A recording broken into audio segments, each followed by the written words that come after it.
கண்களை மூடி ஜெபம் செய்வோம். பரலோக பிதாவே, உமது அன்பின் குமாரனாம் இயேசு கிறிஸ்துவின் நாமத்திலே இங்கே ஜெபத்திலே கூடி வந்திருக்கிறோம்.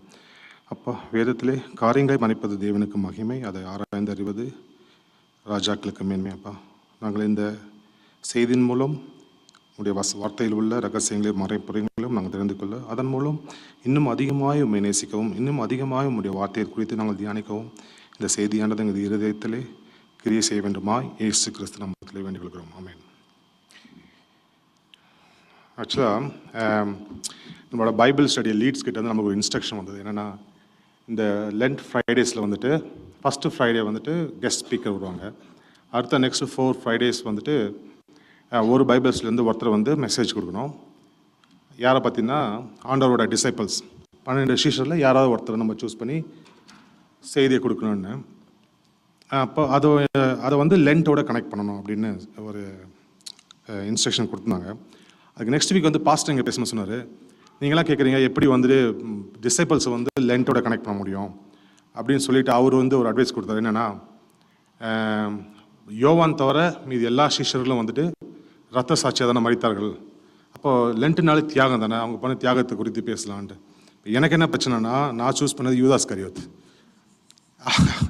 அதை வந்து நான் எப்படி தியாகத்தோடு நான் கனெக்ட் பண்ண முடியும்? ஸோ அப்போ நான் ப்ரேயரில் வைக்கும் போது ஆண்டவர் எனக்கு என்ன வெளிப்பாடு கொடுத்தாரோ அதை நான் செய்தியாக ப்ரிப்பேர் பண்ணியிருக்கேன்.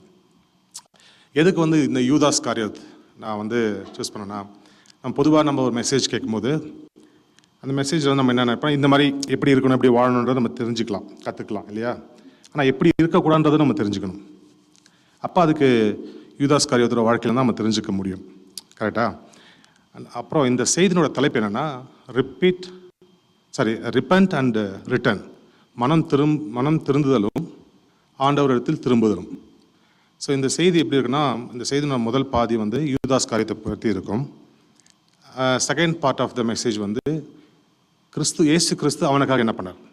இப்போ இந்த செய்தி முடிவில் நமக்கு என்ன தெரியும்னா, நான் சொன்ன மாதிரி யூதாஸ் இஸ்காரியோத்தோட வாழ்க்கையிலேருந்து நம்ம தெரிஞ்சுக்கிட்டது என்ன, எப்படி இருக்கக்கூடாது, நம்ம பாதுகாத்து கொள்ளணும்.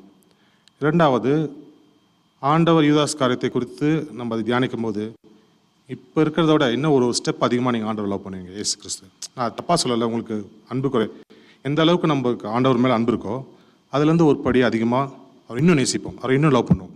கிறிஸ்துவானவரை நம்ம இன்னும் லவ் பண்ணுவோம். ஸோ நம்ம செய்திகளை கடந்து போகலாம். யூதாஸ்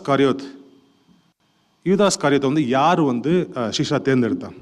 ஓ, ஆண்டவர் தான் நம்ம படிக்கிறோம். ஆண்டவர் பைபிள் என்ன படிக்கிறோம், ராம் முழுவதும் அவர் ஜெபம் செய்து பின்பு எல்லாரையும் அழைத்து அதில் 12 பேரை சீஷா தேர்ந்தெடுக்கிறாரு. கிறிஸ்துவானதான் தேர்ந்தெடுக்கிறாரு. ஆனால் ஆண்டவர் மட்டும் இல்லை, யோவான் 17ஆம் அதிகாரம் 12ஆம் வசனம் பார்த்தீங்கன்னா, யோவான் 17:12, நான் அவர்களுடனே கூட உலகத்தில் இருக்கையில் அவர்களை உம்முடைய நாமத்தினாலே காத்துக்கொண்டேன், நீர் எனக்கு தந்தவர்களை காத்து கொண்டு வந்தேன். நீர் எனக்கு தந்தனா பிதாவானவர் தான் 12 சீஷர்களையும் கிறிஸ்துவானவர். அப்போ 2 பேருமே சேர்ந்து தான் டிசைட் பண்ணுறாங்க. இப்போ யூதாஸ் இஸ்காரியோத்தை தேர்ந்தெடுப்பதுக்கான காரணம் வந்து இயேசு கிறிஸ்து மட்டும் இல்லை, பிதாவானவர் தான் சீஷர்களை கொடுக்குறார் 12. அப்போ அவரோட ரோலும் அதில் இருக்குது. ஸோ அப்போ இந்த எதுக்கு வந்து யூதாஸ் இஸ்காரியோத், ஏன்னா ஆண்டவருக்கு வந்து எல்லாமே தெரியும் இல்லை, அவன் காட்டி கொடுப்பான்னு தெரியும். அந்த அளவுக்கு ஒரு நல்ல கேரக்டர் கிடையாது. யூதாஸ் இஸ்காரியோத்தை பற்றி நம்ம படிப்போம், அதுதான் நம்ம படிக்க போகிறோம். இந்த மெசேஜை வந்து பார்க்க போகிறோம், யூதாஸ் இஸ்காரியோத் யார், அவனோட கேரக்டர் என்னன்ட்டு. ஆனால் ஆண்டவருக்கும் இயேசு கிறிஸ்துக்கும் தெரியும், பிதாவானவருக்கும் தெரியும். எதற்காக வந்து எனக்கு இது பைபிளில் நான் சர்ச் பண்ணேன், ஏன் வந்து எந்த ரீசனுக்காக ஆண்டவர் வந்து யூதாஸ் இஸ்காரியோத்தை தேர்ந்தெடுத்துப்பார் அப்படின்ட்டு. ஆனால் பைபிள் அதில் ஆன்சர் இல்லை. பட் ஆவியானவர் எனக்கு என்ன வெளிப்படுத்தினார்னா, இன்றைக்கி உலகத்தை பார்த்தீங்கன்னா எவ்வளோ கோடி மக்கள் இருக்காங்க கிறிஸ்துவை அறியாதவர்கள். அவர்கள்லாம் வந்து நித்திய ஜீவனுக்குள்ளே போவாங்களா இல்லை போக மாட்டாங்கன்னா நிச்சயம் போக மாட்டாங்க. இயேசு கிறிஸ்து மட்டுமே அவர் இஸ் த வே, ரைட்? அப்படியா? அப்போ அவர் இயேசுவை கிறிஸ்து மேசியாவை ஏற்றுக்கொள்ளாத யாருமே வந்து நித்திய ஜீவனுக்கு போக முடியாது. அப்போ இன்றைக்கி கோடி மக்கள் வந்து ரட்சிப்பு இல்லை, சால்வேஷன் கிடையாது.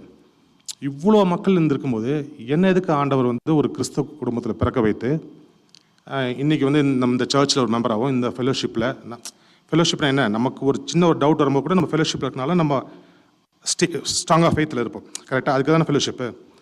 இந்த சால்வேஷன், இந்த கிஃப்ட் எனக்கு ஏன் கொடுத்தாரு? யூதாஸை கம்பேர் பண்ண சொல்ல, அவனாவது ஒரு தடவை தான் ஆண்டவரை கட்டி கொடுத்து அப்புறம் நாண்டு கொண்டு செத்தான் இருக்கு. நான் ஆவியானவரை துக்கப்படுத்தின 1000 வாட்டி மேலே எத்தனையோ வாட்டி பண்ணியிருப்பேன். யூதாஸ் காரியத்தை கம்பேர் பண்ண சொல்லும்போது எனக்கு எதுக்கு பதில் எனக்கு வந்து என்னென்னா, என்ன எதுக்கு ஆண்டவர் தேர்ந்தெடுத்தார்னா அது ஒரு மிஸ்ட்ரி, அவருடைய இது இல்லையா. அதுக்கு எனக்கு பதில் தெரிஞ்சால் அதுதான் ஆண்டவர் யூதாஸ் காரியத்தை தேர்ந்ததுக்கான பதிலாக இருக்கும்.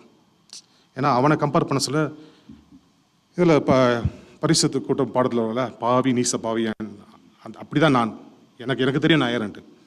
என்ன ஆண்டவர் அழைக்கப்பட்டனாக தெரிந்து கொள்ளப்பட்ட பிரித்தெடுக்கப்பட்ட ஒரு ஆளாக இருக்கும்போது யூதாஸ் காரியத்தையும் அதுதான் செய்திருப்பார். ஸோ அதுக்கான பதில் இதுதான் எனக்கு ஆண்டவர் தெரியப்படுத்துது. சரி, நம்ம யூதாஸ் காரியத்தை கொடுத்து தான் பார்க்குறோன்னோ. இன்னொன்று வந்து பழைய ஏற்பாடு ப்ராப்பர்சி கூட வந்துட்டு நிறைவேறதுக்காக கூட ஆண்டவர் யூதாஸ் காரியத்தை தேர்ந்தெடுக்கலாம். ஏன்னா சங்கீதம் 41:9 பார்த்தீங்கன்னா, என் பிராண சிநேகிதனும் நான் நம்பினவனும் என் அப்பம் புசித்தவனும் ஆகிய மனுஷனும் என் மேல் குதிகாலை தூக்கினான். இது தீர்க்கதரிசனமாக நிறைவேறும். அந்த தீர்க்கதரிசனம் நிறைவேறதுக்காக கூட ஆண்டவர் தேர்ந்தெடுத்திருக்கலாம். ஆனால் அது ஒரு காரணமாக கூட இருக்கலாம். சரி, இப்போ யூதாஸ் காரியத்து யார், அவனோட கேரக்டர் என்ன, வேதம் வந்து என்ன சொல்லுது அவனை பற்றி அப்படின்னா, அவனுக்கு வந்து ஒரு 4 பேர்கள் கொடுக்கப்படுகிறது.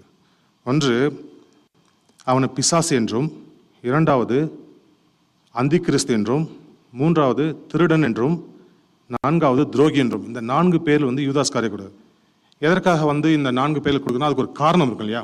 அதை தெரிஞ்சுக்கிட்டா தானே நம்ம வந்து அதுலேருந்து என்ன லெசன் லேர்ன் பண்ண முடியும், பார்க்க முடியும். ஸோ முதலாவது நான் சொன்னேன், பிசாசு என்ற பெயர் அவனுக்கு கொடுக்கப்படுகிறது. எடுத்தவங்க யாராவது வாசிங்க, யோவான் 6:70 70. யோவான் 6:70.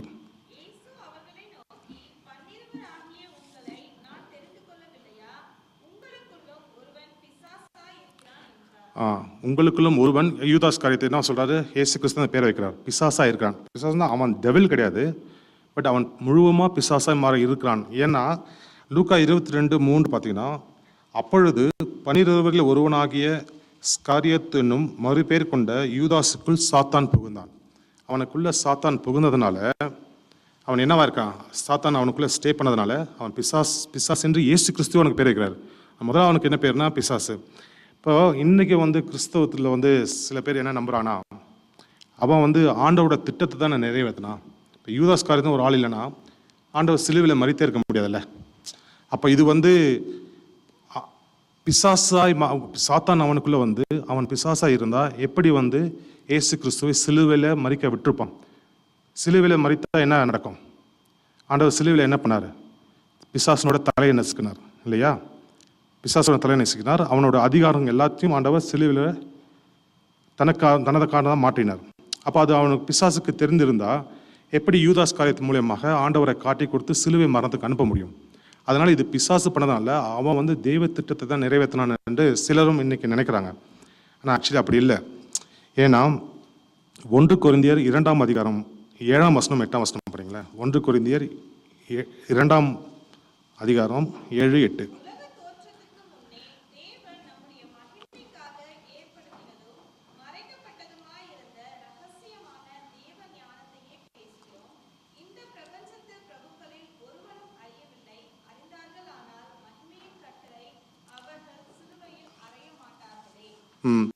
சிலுவை மூலியமாக சால்வேஷன் நம்ம கொண்டு வரன்றது அது ரகசியம், அது மறைக்கப்பட்டதாக இருந்தது. அது பிசாசுக்கு தெரியாது. அப்படி தெரிந்திருந்தால் இந்த பிரபஞ்சத்தின் பிரபுக்கள் அவர் என்ன பண்ணியிருப்பாங்க, சிலுவையில் அறைய மாட்டார்களே. அதனால் யோவானுக்குள்ளே இருந்த சாத்தான் புகுந்தனால, அவன் பிசாசாக இருந்ததுனால தான் அவன் ஆண்டவரை காட்டி கொடுக்குறான். அவனோட திட்டம் என்னென்னா, இதுக்கு முன்னாடி எவ்வளோ ப்ராஃபிட்ஸ் வந்தாங்க, மோசஸ்லேருந்து எவ்வளோ பேர், அதேமாதிரி இவரும் வந்துட்டு இவர் சிலுவை மரித்தார்னா, இவரை கொலை செய்துட்டோம்னா அதோட ஒரு சாப்டர் க்ளோஸ் ஆகிடும். அதனால் இது பிசாசு பண்ணதை தான் காரணம். அதனால தான் ஆண்டவர் அவனுக்கு பிசாசுன்ற பேரை வைக்கிறார். ஏன்னா அவனுக்குள்ளே இருந்த சாத்தான் என்ன திட்டனா, எப்படியாவது ஒரு சிலுவையில் மறிக்கணும். ஆனால் அதில் சால்வேஷனை கொண்டு வரன்றது ஆண்டவருடைய மறைக்கப்பட்ட ரகசியம். அந்த ரகசியத்தை பிசாசுக்கு அறியலை, இருந்திருந்தால் விட்டுருக்க மாட்டான் சிலுவையில். அதனால் ஆண்டவர் அந்த பேர் வைத்த காரணம் அதுதான். 2வது திருடனாக இருக்கிறான்னு நான் சொல்லல. 1 பிசாசு, 2வது வேதம் என்ன சொல்லுதுன்னா திருடன் என்று அவனுக்கு பேர் கொடுக்குறது. யோவான் 12:5 பார்த்தீங்கன்னா, மரியாள் வந்து அந்த நலதள தைலத்தை வந்து ஆண்டவருடைய காலில் பூசுவாங்கல்ல. அப்போ வந்து அந்த யூதாஸ் காரியத்தை என்ன சொல்லுவான், இந்த தைலத்தை யோவான் 12:5 பார்த்தீங்கன்னா, இந்த தைலத்தை 300 பணத்துக்கு விற்று தரித்திரருக்கு கொடாமல் போனது என்ன. 6 பாருங்களேன், அவன் தரித்திரை குறித்து கவலைப்பட்டு இப்படி சொல்லாமல் அவன் திருடனாய் இருந்தபடியினால் பணப்பை வைத்துக்கொண்டு அதிலே போடப்பட்டதை சுமக்கிறபடினாலும் இப்படி சொன்னான். ஏன்னா மணி பேக், இப்போ ஆண்டவர் வந்து காஸ்பலில் சொல்ல போகும்போது அவருக்கு டொனேஷன் இருக்கும், சில பேர் பணம் கொடுப்பாங்க, அதை அவன் தான் கேரி பண்ணிட்டு வந்தான். அதில் அவன் திருடினான். ஏன் திருடுறான்? ஏன் அவனுக்கு திருடினான்னா, இதுக்கு முன்னாடி நான் அவர் சொன்னார்ல, அவனுக்குள்ளே சாத்தான் புகுந்தது, அதனால தான் அவன் திருடான்னா. வேதத்தை வந்து வேத வசனத்தை வைத்து தான் நம்ம வந்து ஆராய முடியும். இப்போ நீங்கள் எபேசியர் 4ஆம் அதிகாரத்தில் 27ஆம் வசனம் படிங்களேன். எபேசியர் 4ஆம் அதிகாரம் 27.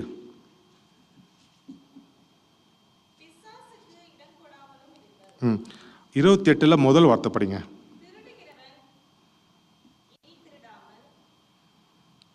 போதும். அப்போது பிசாசுக்கு இடம் கொடுத்தா என்ன பண்ணுவாங்களா? திருடனாய் மாறுவார்கள். ஸோ வேத வாக்கியத்தை நம்ம வேத வசனத்தை வைத்து தான் ஆராயணும்.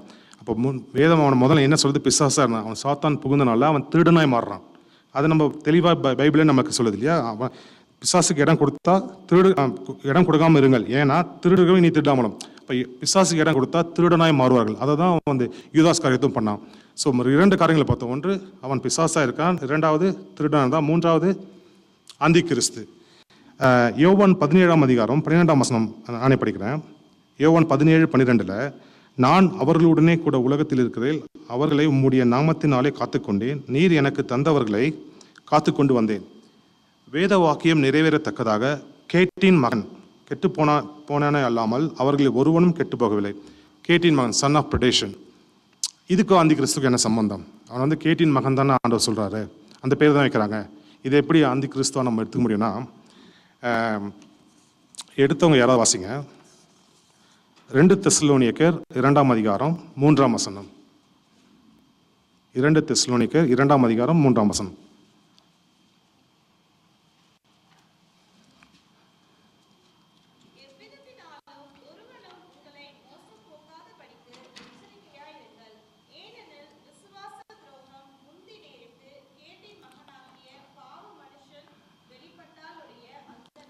ஓகே, அந்த நாள் வராது. இங்கே கேட்டின் மகன், அதே வேர்டு சன் ஆஃப் பிரடேஷன். எதுக்கு இந்த கேட்டின் மகன் யாரை குறிக்குது? இங்கே இது அந்தி கிறிஸ்து, தெரியலையா? அப்போ இதே பதத்தை தான் ஆண்டவர் வந்து யூதாஸ் காரியத்துக்கு கொடுக்குறாரு. ஏன் வந்து அதை கொடுக்கணும்? அதுக்கான ரீசன் என்ன? ஏன் அவனை அந்தி கிறிஸ்துக்கு ஒப்பிடுறாரு அப்படின்னா, அந்தி கிறிஸ்தவனை என்ன பண்ணுவான்றது நம்ம தெரியணும் இல்லையா? ஸோ 1 யோவான் 2ஆம் அதிகாரத்தில் 22ஆம் வசனம் பார்த்தீங்கன்னா, 1 யோவான் 2ஆம் அதிகாரம் 22, இயேசுவை கிறிஸ்து அல்ல என்று மறுதலிக்கிறவனே அல்லாமல் வேறே யார் பொய்யன்? பிதாவையும் குமாரனையும் மறுதலிக்கிறவனே அந்தி கிறிஸ்து. அப்போ இயேசுவை கிறிஸ்து என்று மறுதலிக்கிறார், கிறிஸ்துன்னு ஒத்துக்கொள்ளனாலே அந்தி கிறிஸ்து என்று வேதம் சொல்கிறது இல்லையா? யூதாஸ் காரியத்தை அப்படி இது பண்ணனா, ஏன்னா பேதுரு வந்து மறுதலித்தார், 3 முறை மறுதலித்தார் ஆண்டவரை. யூதாஸ் காரியத்தை வந்து இயேசுவை வந்து கிறிஸ்து இல்லைன்னு சொல்லி மறுதலித்தாரா அப்படின்னா, ஆமாம் அவர் பண்ணார். என்னன்னா, நான் இந்த வசனத்தை நான் வாசிக்கிறேன். மத்தேயு 26ஆம் அதிகாரத்தில் 21ஆம் வசனம் பார்த்தீங்கன்னா, இந்த லாஸ்ட் சப்பரில் வந்து போஜனம் பண்ணும்போது 21ஆம் வசனம் பாருங்களேன். அவர்கள் போஜனம் பண்ணுகையில் அவர், உங்களில் ஒருவன் என்னை காட்டி கொடுப்பான் என்று மெய்யாகவே உங்களுக்கு சொல்லுகிறேன் என்றார். அதுக்கு வந்து 22ஆம் வசனம் வந்து அவங்க என்ன கேட்குறாங்கன்னா, அப்பொழுது அவர்கள் மிகவும் துக்கம் அடைந்து அவரை நோக்கி, ஆண்டவரே நானோ என்று ஒவ்வொருவராய் கேட்க தொடங்கினார்கள். எல்லா சிஸ்டரும் என்ன கேட்குறாங்க? ஆண்டவர் அது நானா கேட்குறாங்க. அதே சாப்டரில் அந்த மத்தேயு 26ல் 25 பார்த்தீங்கன்னா, அவரை காட்டி கொடுத்த யூதாசும் அவரை நோக்கி, அவங்க என்ன பதத்தை யூஸ் பண்ணாங்க? என்னவா கூப்பிட்டாங்க? ஆண்டவரேன்றாங்க எல்லா 11 பேரும். ஆனால் இவன் என்ன சொல்கிறான்? ரபி, நானோ டீச்சர்னு தான் சொல்கிறான். அவரை கிறிஸ்து என்று அவன் ஒத்துக்கவே இல்லை கடைசி வரையும். எப்போ நடக்குதா இந்த இன்சிடென்ட்? அவர் சிலுவையில் மரிப்பதுக்கு முன்னாள் ராத்திரியில், அந்த லாஸ்ட் நைட்டு. அப்பயும் வந்து அவன் என்ன பண்ணுறான்? அவன் ஆண்டவரை கூடவே இருந்து பார்க்குறான். ஆண்டவரை வந்து கடல் மேல் நடந்து வந்தார், காற்றையும் கடலையும் அதட்டினார், மரித்தவர்களை உயிரோடு எழுப்பினார். இந்த அதிசயங்கள் எல்லாத்தையும் பார்க்குறான். அவரோட வஸ்திரத்தின் ஓரத்தை தொட்ட மாத்திரத்தில் குணமாகறாங்க. இவ்வளவும் தன்னை வந்து சன் ஆஃப் காட்னு ப்ரூவ் பண்ணுறாரு ஆண்டவர் இல்லையா? ஆனாலும் அவன் வந்து என்ன பண்ணுறான்? கிறிஸ்துன்றதை அவன் அக்செப்ட் பண்ணிக்கல. இந்த காரணத்துக்காக தான் வேதம் என்ன சொல்லுது? இயேசுவை கிறிஸ்து மரித்தவங்க எல்லாமே வந்து அந்தி கிறிஸ்தன். அதை பாருங்கள், லாஸ்ட் மினிட்ல கூட ரபின்னு தான் கூப்பிட்றான். ஆண்டவர் மற்ற 11 சிஷ்யரும் வந்து ஆண்டவரேன்னு கூப்பிட்றாங்க. ஆனால் இவன் மட்டும் ரபின்றான். கிறிஸ்துவனை அக்செப்ட் பண்ணதுனால ஆண்டவர் என்னவா சொல்கிறார்? இவனை அந்தி கிறிஸ்துன்றார். இப்போ நம்ம வந்து 4ல் 3 பார்த்தோம். திருடனாக இருக்கிறான், பிசாசாக இருக்கிறான், அந்தி கிறிஸ்துவாக இருக்கிறான். 4வது பட்டம் வந்து வேதம் வந்து யூதாஸ்க்கு என்ன கொடுக்குதுன்னா, லூக்கா 6ஆம் அதிகாரம் 16ஆம் வசனம் பார்த்தீங்கன்னு வச்சுங்களேன். லூக்கா 6:16, யாக்கோபின் சகோதரனாகிய யூதா, துரோகியான யூதாஸ்காரியோத் என்பவர்களே. 4வது அவனுக்கு என்ன வேதம் அவனுக்கு கொடுக்குற பேர்? ட்ரைட்டர், துரோகி, பிசாசு, அந்தி கிறிஸ்து, திருடன், 4வது துரோகி. ஏன் இதை சொல்லணும்னா ஆப்வியஸ் ரீசன் இல்லையா? ஆண்டவரை 30 வெள்ளிக்காசுக்காக காட்டி கொடுத்தான். இப்போ நம்ம கிறிஸ்தவத்திலே நிறைய பேர் மற்ற ரீஜன் கேட்பாங்க, காட்டி கொடுத்தான் எப்படி சொல்கிறீங்க நீங்கள்? ஏசு கிறிஸ்து யாருன்னு எல்லாருக்குமே தெரியும்ல. இப்போ அவர் எவ்வளோ பேர் குணமாக்குனாரு, ரொம்ப ஃபேமஸ் இல்லையா? ஆனால் அவர் ஏன் ஒருத்தர் காட்டி கொடுக்கணும் இவர் தான் ஏசுன்ட்டு? சில பேர் என்ன சொன்னால், இல்லை யெகோஷுவான்ற நேமில் நிறைய பேர் இருந்தாங்க, நிறைய யாரும் தெரியாது, அந்த காலத்தில் காமன் நேம் அப்படின்வாங்க. ஆனால் ஆக்சுவலி ரீசன் என்னென்னா, எதுக்கு காட்டி கொடுத்தான்னா, ரோமர்களுடைய லா பிரகாரம் இப்போ ஒருத்தர் நம்ம குற்றம் சுமத்துறோன்னா அந்த விட்னஸ் அவங்களுக்கு க்ளோஸாக இருக்கணும். இப்போ யாரோ ஒருத்தர் தேர்ட் பர்சனை கொண்டு பரிசெயரும் சதுசேயர் ரோமர்கிட்ட இவர் இயேசு கிறிஸ்து மேலே ஒரு இது பொய்யான ஒரு கம்ப்ளைண்ட் கொடுக்குறோன்னா, இவர் அவருக்கு க்ளோஸ் ஆனால் தெரியாது, நீ பார்த்துருக்கே அவர் கூட இருக்கனா இல்லை, அப்போ அவர் கூடவே இருக்கிறவர் ஒருத்தர் கம்ப்ளைண்ட் பண்ணணும். அதற்காக தான் அவர் 30 வெள்ளிக்காசு கொடுத்து அவரை வாங்குறாங்க. அவர் ஆண்டவரை முத்தம் செய்து, நான் அவருக்கு ரொம்ப க்ளோஸாக இருக்கேன், இப்போ என்னோட சாட்சி நீங்கள் அக்செப்ட் பண்ணிப்பீங்களே, இப்போ நானே சொல்கிறேன் இவர் தப்பு செஞ்சார், என்னுடைய விட்னஸ் வச்சு நீங்கள் இவருக்கு மரண தண்டனை கொடுக்கலாம். ஸோ அப்போ அவருக்கு ஒரு க்ளோஸான ஒருத்தரை வச்சு காட்டி கொடுக்குதில்ல, இ பிகம் விட்னஸ். அப்போ அவன் முத்தம் செய்யும்போது அவன் என்ன நிரூபிக்கிறான்னா, நான் கூட இருக்கேன், நான் அவருக்கு ரொம்ப க்ளோஸ், அப்போ என்னோட சாட்சி நீங்கள் அக்செப்ட் பண்ணிக்கலாம், ரோமர்ஸ் சோல்ஜர்ஸ் அக்செப்ட் பண்ணிக்கலாம். அதுதான் காட்டி கொடுக்கறதுக்கான மீனிங். ஆனால் அவனுக்கு எவ்வளோ ஆண்டவரை கேவலப்படுத்தணும்னு நினச்சான்னா, 30 வெள்ளிக்காசு எதுக்கு அந்த 30 வெள்ளிக்காசை சூஸ் பண்ணாங்கன்னா, யாத்ராகமம் 21ஆம் அதிகாரம் 32ஆம் வசனம் படிங்களேன். யாத்ராகமம் 21:32.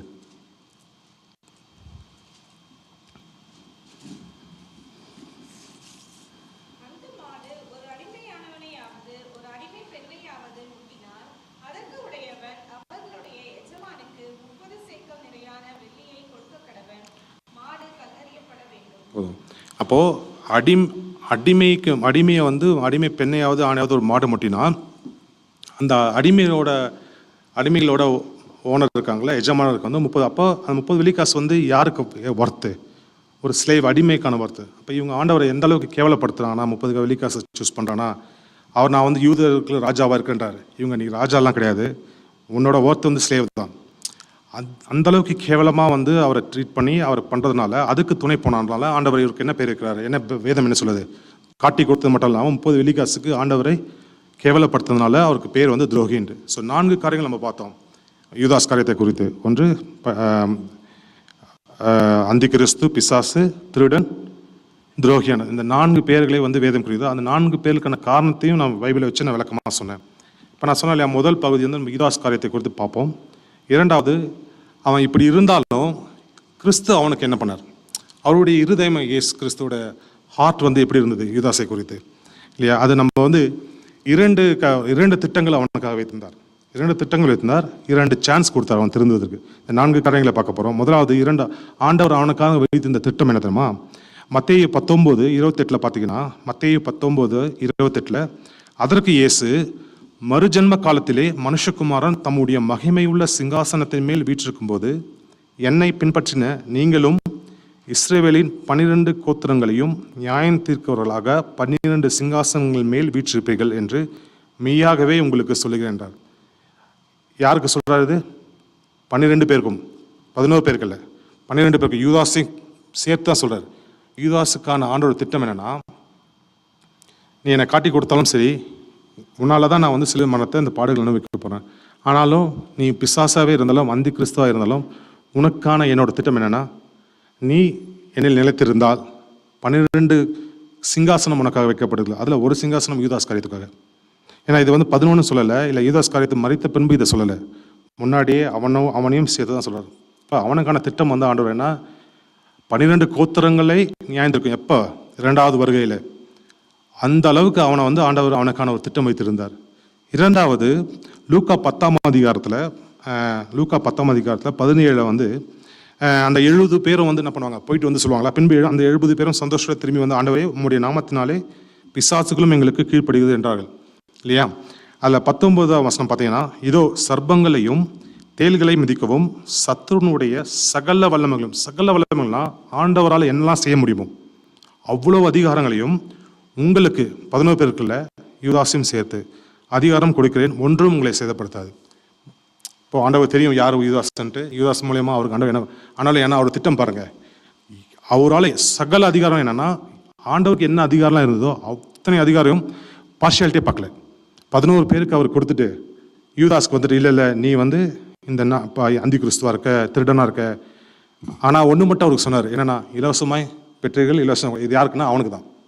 ஏன்னா அவன் வந்து மணி பணம் பையிலேருந்து திருடனாக இருந்தால அவனுக்காக சொன்னது தான் இலவசமாய் கொடுத்தீர்கள், காசு வாங்கக்கூடாதுக்காக அந்த ஒரு இது மட்டும் சொன்ன தவிர அவனுக்கு வந்து எந்த பார்ஷியாலிட்டி பார்க்கல. இப்போ ஆண்டவர் அவனுக்காக இது நிறைய வசனங்கள் நான் நிறைய பேச எனக்கு டைம் இல்லை, அதனால் 2 மட்டும் சூஸ் பண்ணேன். இஸ்ரவேலை நியாயம் தீர்ப்பதற்காக சிங்காசனத்தை அவனுக்கு ரெடி பண்ணி வச்சிருந்தாரு, எல்லா அதிகாரமும் கொடுத்தாரு, பார்ஷியாலிட்டியே பார்க்கல. இப்போ ஆண்டவரோட இருதயம் எப்படிப்பட்டதாக இருக்கும், அவரோட அன்பு எப்படிப்பட்டதாக இருக்கும் பாருங்கள். அவனுக்கு ஆண்டவர் தெரியும் இல்லையா, அவனால தான் இவ்வளோ நம்ம பாடுகள் இருந்தாலும் ஆண்டவரை செய்தார். ஸோ 2 திட்டங்களை வைத்திருந்தார் சொன்னேன். 2வது லாஸ்ட்டாக அவனும் கெட்டு போகக்கூடாதுக்காக வந்து ஒரு 2 சான்ஸ் கொடுத்தாரு. அது வந்து எப்படின்னா யோவான் 13ஆம் அதிகாரம், யோவான் 13ல் 5ஆம் வசனம் பாருங்களேன். யோவான் 13:5.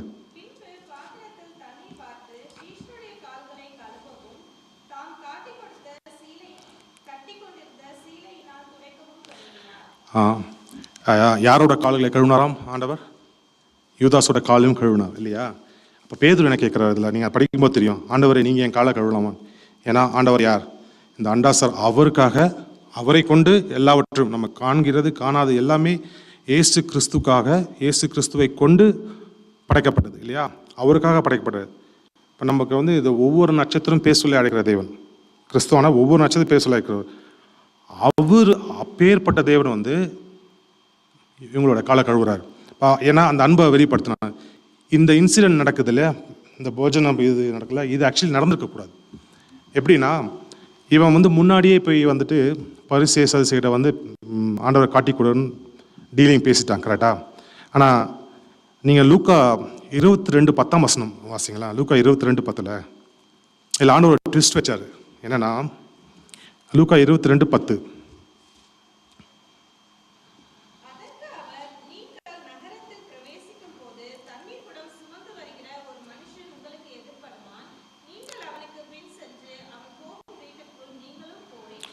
போதும். இயேசு கிறிஸ்துவோட காலத்தில் வந்து யார் தண்ணீர் சுமந்துருவா? ஆண்கள் சுமப்பாங்களா? அப்போ வந்து பெண்கள் தான் தண்ணீர் கொண்டு வருவாங்க, ஆண்கள் கொண்டு வர மாட்டாங்க. ஆனால் இங்கே என்ன சொல்லுதுன்னா, தண்ணீர் குடம் சுமந்துற ஒரு மனுஷனை காண்பீர்கள். ஏன் வந்து ஆண்டவர் வந்து இந்த போஜனத்துக்கான பிளேஸை வந்து ஹைட் பண்ணார்னா, முன்னாடியே வந்து இங்கே தான் நம்ம வந்து ராபோஜனம் வைக்க போகிறோம்னு சொல்லி தான் வச்சுங்களேன். இவன் வந்து ரோமரில் போர்ச்சவரில் கெத்செமனே தோட்டத்துக்கு கொண்டு வராமல் இங்கேயே வந்திருப்பான், அரெஸ்ட் பண்ணியிருப்பாங்க. அப்படி அவனுக்கு இடத்த வந்து ஆண்டவர் மறைக்கிறார். அதனால் அடையாளமாக சொல்கிறாரு, ஒரு மனுஷன் தண்ணி கொடுவான், அவனை ஃபாலோ பண்ணுங்க, அவன் ஒரு வீடு காட்டுவான், அந்த வீட்டில் நம்ம ராபோஜனத்தை வைப்போன்ட்டு. இப்போ அவனால் ஐடென்டிஃபை பண்ண முடியல எங்கே இருக்கோன்ட்டு. ஸோ அதனால் வெயிட் பண்ணுறான். அதனால தான் பின்னாடி நடுராத்திரியில் அங்கே வரான். இந்த இடத்த முன்னாடி ஆண்டவர் சொல்லியிருந்தாருனா, இதை சிம்பாலிக்காக இப்படி சொல்லாமல் நம்ம இந்த இடத்துல தான் போஜனம் பண்ண போகிறோம்னு சொல்லியிருந்தா வச்சுங்களேன், அவன் தேட்டை அங்கே கொண்டு வந்திருப்பானா, நம்ம கம்யூனின்ற ஒன்று கிடச்சிருக்காது. இன்னொன்று ஆண்டவர் வந்து அவர் அன்பை வந்து யூதாஸ்க்கு தெரியப்படுத்த காலை கழுவினார் இல்லையா, அந்த அன்பை வந்து அவர் வெளிப்படுத்திக்க முடியாது. அந்த சந்தர்ப்பம் கிடையாது, அவனுக்காக ஒரு சந்தர்ப்பத்தை கிரியேட் பண்ணுறாரு. நான் உன்னை எந்த அளவுக்கு விரும்புகிறேன், நாளைக்கு நீ இன்னைக்கு ராத்திரி நான் காட்டி கொடுப்ப தெரியும், ஆனாலும் அவர் என்ன பண்ணுறாரு, காலை கழுவுறாரு அவர். அப்போ எப்போ ஆனால் எபேசியனில் 3ஆம் அதிகாரம் என்ன சொல்கிறது வேதம்? ஆண்டவருடைய அன்பு அகலம் நீளம் ஆழம் நமக்கு தெரியாது, அறிவு கிட்டாத அன்பு. அந்த அன்பை வந்து நம்மளால் புரிஞ்சிக்கவே முடியாது. அதே அன்பு தான் இன்றைக்கும் ஆண்டவர் நம்ம மேலே வைத்திருக்கிறார். நான் சொன்னேன் இல்லையா, நான் யூதாஸோட நான் மோசமான ஆள், நான் எனக்கு தெரியும். ஆனால் இன்றும் வந்து நான் பண்ணுறேன் அந்த அன்பு இன்னும் ஆண்டவர் அதில் ஒரு டிஃப்ரென்ஸும் கிடையாது. யூதாஸ்க்கு என்ன செய்தாரோ அதே தான் நமக்கும் செய்கிறார். ஸோ 2 சான்ஸ் கடைசியாக ஏற்படுத்தினாங்க. ஒன்று இது. 2வது அந்த கெத்செமனே தோட்டத்தில் இருக்கும்போது மத்திய 26 நான் படிக்கிறேன், 26 49ஆம் வசனம் பார்த்தீங்கன்னு வச்சுங்களேன். உடனே அவன் இயேசுவினிடத்தில் வந்து ரபி வாழ்க என்று சொல்லி அவரை முத்தம் செய்தான். அப்பயும் வந்து அவனை சொல்கிறான், ரபி தான் சொல்கிறான். கடைசி நிமிஷத்தில் கூட அவன் வந்து அவரை ஆண்டவரேன்னு கூப்பிடல, ரபின்னு தான் கூப்பிட்றான். அப்போ பாருங்க 50ஆம் வசனத்தில் இயேசு என்ன சொல்கிறாரு, இயேசு அவனை நோக்கி ஸ்நேகிதனே, பேர் கூட சொல்ல, அப்பயும் வந்து என்ன சொல்கிறாரு, ஸ்நேகிதன். இது நமக்கு வந்து படிக்கும்போது நம்ம படிச்சுட்டு போகும்போது நாமளாக இருக்கும். ஸ்நேகிதனேன்னு கூப்பிட்றதுனால வந்து அவன் என்ன இதாக இருப்பான் இல்லை. அப்போ ஆண்டவர் எந்த நிலைமையில் இருந்தால் அவன் தெரிஞ்சுக்கணும். அது தெரிஞ்சுக்கணும்னா மார்க் 14 33 பார்த்தீங்கன்னா, பேதுருவையும் யாக்கோபையும் யோவானையும் தம்மோடே கூட்டி கொண்டு போய் திகிலடையவும், ஆண்டவருக்கு பயம் வருது, திகிலடையவும் மிகவும் வியாக்குலப்படவும் தொடங்கினார். மார்க் 14:34 பார்த்தீங்கன்னா, அப்பொழுது அவர், என் ஆத்துமா மரணத்துக்கு ஏதுவான துக்கம் கொண்டிருக்கிறது. ஆண்டவருக்கு என்ன 3 நமக்கு வந்து ஒரு தலைவலி, ஒரு கொஞ்சம் மைக்ரேமாக தலைவலி வச்சுங்களேன். ஒரு ஹஸ்பண்ட் ஒய்ஃப் பக்கத்தில் வந்தாலும் நீங்கள் எரிஞ்சு விழ மாட்டீங்க? ஒரு தலைவலி இருந்தா நம்ம சிரிக்கிற சும்மாவே எரிஞ்சு விழுறியா? ஓகே, எப்படி இருக்கும் நம்மளுக்கு?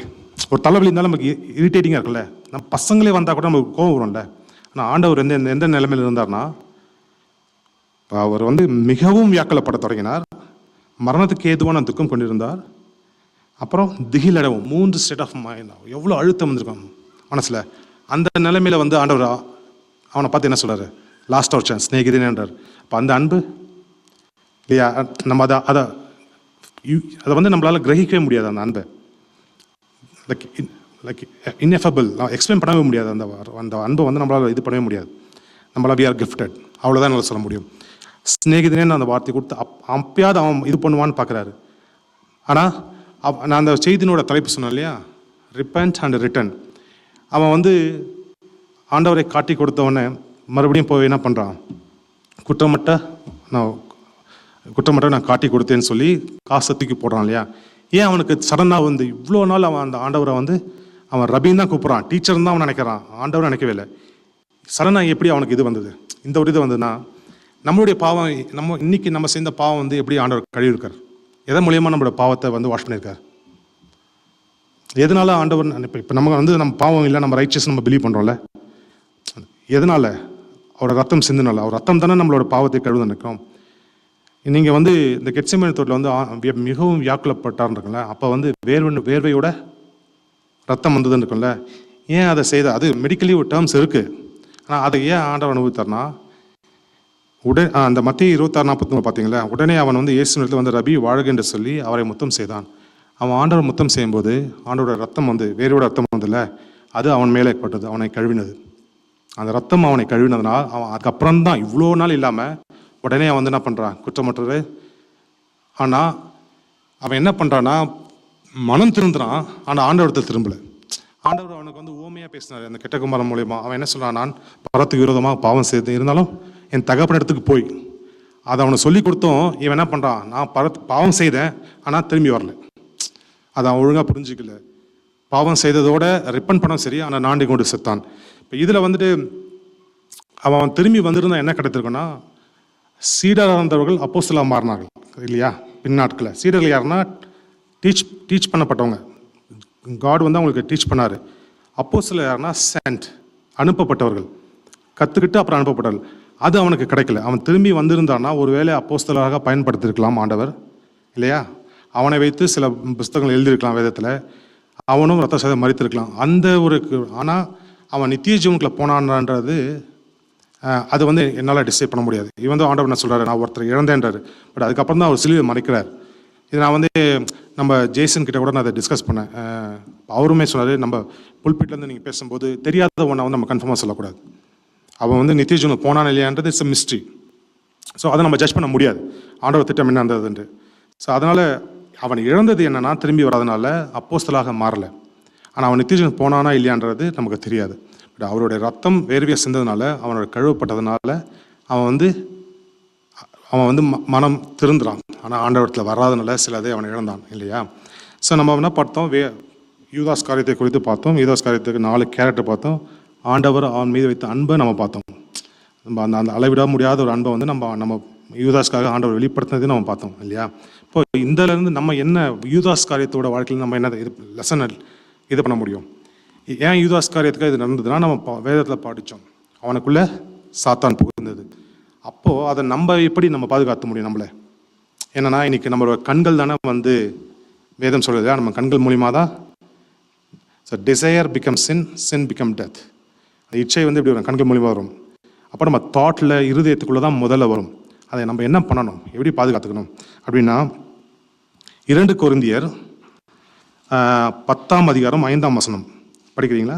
2 கொரிந்தியர் 10ஆம் அதிகாரம் 5ஆம் வசனம்.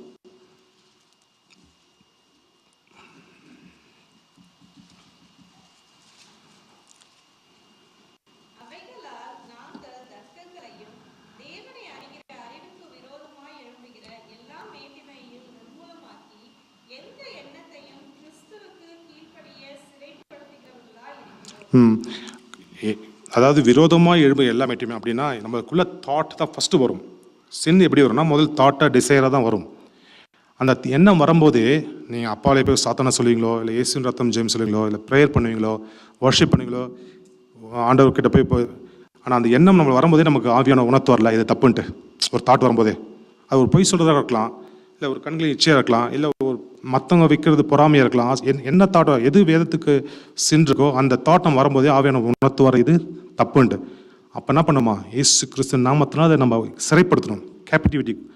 அப்பயே நம்ம ஸ்டாப் பண்ணிட்டோம்னா நம்ம அந்த desire cannot become a sin. ஆனாலும் சில நேரங்கள் நம்ம பண்ணோம், நம்மளுக்கு அது க்ரோ ஆகி நம்ம தாட் என்ன வரும், ஒரு தவறான எண்ணம் ஆக்ஷனாக மாறும், சின்னாக மாறும் இல்லையா சில நாளில். அதுக்கும் வாய்ப்பு உண்டு. அப்படி நம்ம நம்மளால் கண்ட்ரோல் பண்ணாமல் நம்ம பாவத்தில் விழுந்தாலும் நம்ம என்ன பண்ணணும், யூதாஸ் காரியத்தை போல் ஆண்டவரத்தில் வராமல் இருக்கக்கூடாது, நம்ம வரணும். ஏன்னா மீகா 7 இது பழைய ஏற்பாட்டிலே ஆண்டவர் சொல்கிறார். எப்போ புதிய ஏற்பாட்டில் தான் ஆண்டவர் இயேசு கிறிஸ்துவை எல்லாவற்றையும் செய்தார்ல. பழைய ஏற்பாட்டிலே இயேசு கிறிஸ்துவை பற்றி சொல்லப்பட்டிருக்குது. மீகா 7 அதிகாரம் 9 வசனம் பார்த்தீங்கன்னு, நான் கர்த்தருக்கு விரோதமாக பாவம் செய்தேன், அவர் எனக்காக வழக்காடி என் நியாயத்தை விசாரிக்க மட்டும் அவருடைய கோபத்தை சுமப்பேன், அவர் என்னை வெளிச்சத்திலே கொண்டு வருவார், அவருடைய நீதியை பார்ப்பேன். ஆமாம், நம்ம கண்ட்ரோல் பண்ண பார்த்தோம், அந்த தாட் வரும்போது முடியல. ஆனால் நமக்குள்ளே சாத்தான் நம்ம தவறு செஞ்சிட்டோம் அப்படின்னா ஐயோ கில்ட்டி கான்ஷியஸை திருப்பி நம்ம ப்ரேயர் பண்ணாமல் எத்தனையோ பேர் நம்ம இது சொல்லலாம். அப்பெல்லாம் ஒன்று இதெல்லாம் பெரிய மேட்டர் கிடையாது. இன்றைக்கும் நிறைய பேர் அதை சின்னதாக ஒரு ப்ரேயர் ஒரு கேப் விட்டு அப்படியே பின்வாங்கி போனவங்க அநேகர் உண்டு. நிறைய பேர் பைபிளில் சாலமனே இருக்கார், வேறு விஷயம். ஆண்டவர் விட்டு பின்வாங்கி போனவங்க நிறைய பேர் இருக்காங்க இல்லையா. ஸோ அப்போ நம்ம என்ன பண்ணணும்னா, பழைய ஏற்பாடு ஆண்டவர் சொல்வார், நான் கர்த்தருக்கு விரோதமாக பாவம் செய்தேன், அவர் எனக்காக வழக்காடி, இன்றும் நமக்காக பிதாவினிடத்தில் வழக்காடி பரிந்து பேசுகிற யார்? இயேசு கிறிஸ்து தானே. பழைய ஏற்பாடு அவர் சொல்கிறார், நான் வழக்காடுவேன்றார். அப்போ நம்ம பாவம் செய்தாலும் நமக்காக பரிந்து பேச ஒருத்தர் இருக்கிறார். அப்போது அந்த கொஞ்சம் காலம் நியாயத்தை விசாரிக்கணும், அவருடைய கோபத்தை சுமப்பேன். ஆனாலும் அவர் என்ன பண்ணுவார், நம்மளை வெளிச்சத்திலே கொண்டு வருவார். அந்த ஹோப் நமக்கு இருக்கணும். ஆண்டவர் நம்ம பாவம் செய்தால் பரவாயில்ல, அதை மன்னித்து நமக்காக கிறிஸ்துவானவர் பிதாவிடத்திலே பரிந்து பேசி நம்ம கொண்டு வருவார். யூதாஸ் காரியத்தை போல் நம்ம அப்படியே நம்ம ஓன் டெசிஷன் நம்ம எடுத்துகிட்டு ஐயோ நான் பாவம் செய்துட்டேன் இன்னின்னு சொல்லியிருந்தால் அது கொஞ்சம் கொஞ்சமாக நம்மளை ஆண்டவர் விட்டு விலகி போகிறதுக்கான வாய்ப்பு உண்டு. அதுக்கு இடம் கொடுக்காம நம்ம என்ன பண்ணணும், ஆண்டவரிடத்தில் பாவம் செய்தாலும் அந்த கில்ட்டி கான்ஷியஸ் இல்லாமல் திரும்பி வேணால் நமக்காக வழக்காடு இருக்கிறார். ஸோ நம்ம யூதாஸ் காரியத்துலேருந்து நம்ம இந்த 2 காரியங்களையும் நம்ம படித்தோம் இல்லையா. யூதாஸ் காரியத்தை பொறுத்து ஆண்டவர் அன்பை பொறுத்து. இப்போ இந்த லெந்து காலங்களில் நீங்கள் சுய பரிசோதனை செய்து பாருங்கள். நம்ம ஏதோ ஒரு தாட் நம்மளுக்கு கண்டினியூஸாக வருது, நம்ம ஏதோ சிந்தனை இருக்குது, அது தவறாக இருக்குது அப்படின்னா அதை எப்படி இயேசு கிறிஸ்துவின் நாமத்தினால் அதை எப்படி நம்ம முதல்லையே அதை கண்ட்ரோல் பண்ணணும், எப்படி அதை ஸ்டாப் பண்ணணுன்றதை நம்ம தினமும் ஜபத்தில் உட்காந்து எவ்ரிடே நைட்டில் இந்த ஒரு 40 நாள் அதுக்காக அது உங்களுக்கு அப்புறமா அது லைஃப் ஸ்டைலாக மாறிடும் இல்லையா. நம்ம ஏதோ பாவம் சேர்ந்துருக்கோம் சரி அப்படின்னாலும் கில்ட்டி கான்ஷியஸ் இல்லாமல் ஆண்டவரத்தில் இன்றைக்கி ராத்திரியே போங்க, ஆண்டவரே எனக்கு தெரியும் நீங்கள் எனக்காக வழக்காடுங்க, என்னோட பாவத்தை நீங்கள் அதை பார்க்க மாட்டீங்க, அதை மறந்துடுவேன்னு ஆண்டவர் சொல்கிறார் நம்ம செய்த பாவத்தை. ஸோ இந்த லெந்து பீரியட் காலத்தில் நம்ம ஏதாவது தாட் இருக்கா நம்ம செல்ஃப் அனலைஸ் பண்ணுவோம். அதை உடனே அந்த ஸ்டார்டிங்லேயே அதை இது பண்ணணும். 2வது அப்படி ஏதோ பாவம் நம்ம மீது நம்ம செய்திருக்கோம், யாருக்காவது துரோகம் பண்ணியிருக்கோம், யாராவது மனசு நோக்கம் இருக்கோம், இல்லை ஏதோ ஒரு பாவம் பண்ணியிருக்கோன்னா அது பரவாயில்ல, தப்பே கிடையாது, பண்ணிட்டீங்க, நான் பண்ணியிருக்கேன், நீ கூட நான் பண்ணியிருப்பேன், எனக்கு தெரியாது, நான் போய் யோசிக்கணும். அப்போ நான் அந்த ஆண்டவரத்தில் மன்னிப்பு கேட்கும்போது நமக்காக அவர் என்ன பண்ணுறாரு, யூதாஸ் காரியத்தை போல் இல்லாமல் நம்ம எப்பவுமே கான்ஃபிடென்ட்டாக ஆண்டவருடைய பாதத்துக்கு அவரிடத்தில் மன்னிப்பை பெற்றுக்கொள்வோம். ஆண்டவர் தம்மை இந்த வார்த்தைகளை ஆசீர்வதிப்பாராமே.